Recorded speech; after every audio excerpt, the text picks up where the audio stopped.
This Sunday is the 1st of August, which, according to ancient custom, is Lammas Day. The word Lammas probably derives from a contraction of the two words loaf and mass. Corresponding to a Jewish harvest festival, the early English church consecrated a loaf of bread made from the first ripe corn as a harvest thanksgiving. I wonder whether you've heard the Ballad of John Barleycorn, an ancient folk song which also relates to this. You'll find various renditions on the web of this song, in which John Barleycorn is the personification of grain, whose life, death, and transformation enables us all to be fed. I've heard from a number of sources during the last 18 months or so how much more aware people have become in general, become aware of the changing seasons around us.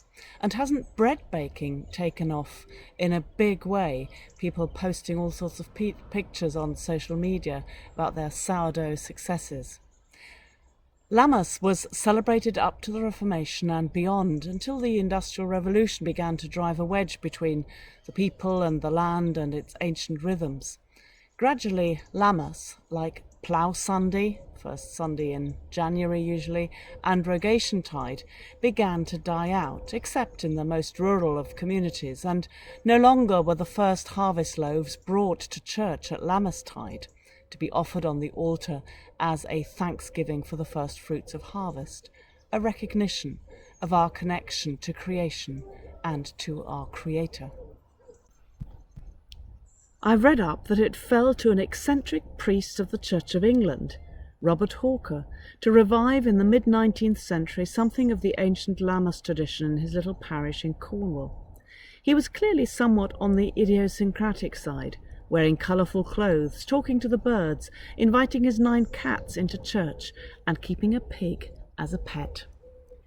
However, in 1843 he introduced the first ever harvest festival service, inviting his parishioners to give thanks to God for the plentiful harvest, for everything that fed them throughout the year. He moved the service from the traditional beginning of harvest, 1st of August, to its end, 1st of October, which is why, to this day, Harvest Festival is now generally celebrated at either the end of September or the beginning of October. And from that little Cornish parish, the custom of Harvest Festival, rooted in Lammas, rapidly spread until nearly every church of nearly every denomination in nearly every part of the country, and they all had to have their own harvest festival. And often enough, the harvest loaf takes pride of place on the altar. Whether you think of a wholemeal loaf or a burger bun, brioche or panini, bagel or flatbread, toast or crisp bread, bread in any form is central in so many cultures and a great symbol for our food, for what it is that feeds us. So small wonder that Jesus feeds people with loaves and fish, as happens prior to today's Gospel passage from John 6, verses 24 to 35. Of course, in John's Gospel, the feeding leads to a further discourse, a further speech by Jesus, peaking in him calling himself the bread of life, as we heard or read in today's Gospel. I think John's Gospel is telling us that there is not really as great a divide between physical hunger and spiritual hunger as we make out. It is for this reason that the Russian Orthodox theologian Nicholas Berdyaev used to say, "Bread for myself is a material problem, but bread for other people is a spiritual problem." I think he was trying to say that if other people lack food, if they go hungry, there is something wrong with our relationship with God, with our faith, if we do not feel compelled to do something about this, to change the situation. I wonder what light that throws on us, on our giving, on the way we lead our lives individually, and indeed corporately, as a society, and nationally, thinking of this global situation in our world.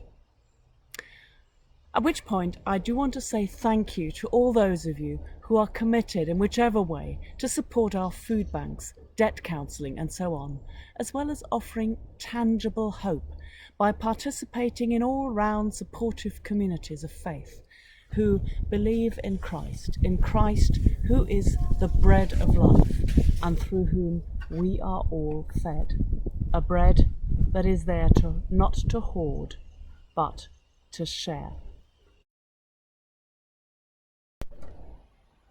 Taking a detour via St Nicholas Church, Hale Weston, well worth it, I want to conclude with one of my favourite table graces, a prayer to be said or sung before a meal, as we come to the altar at St Benet's Church, Cambridge.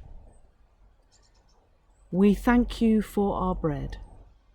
Give food to those who are hungry, and hunger for justice to those who are fed. We thank you for our bread.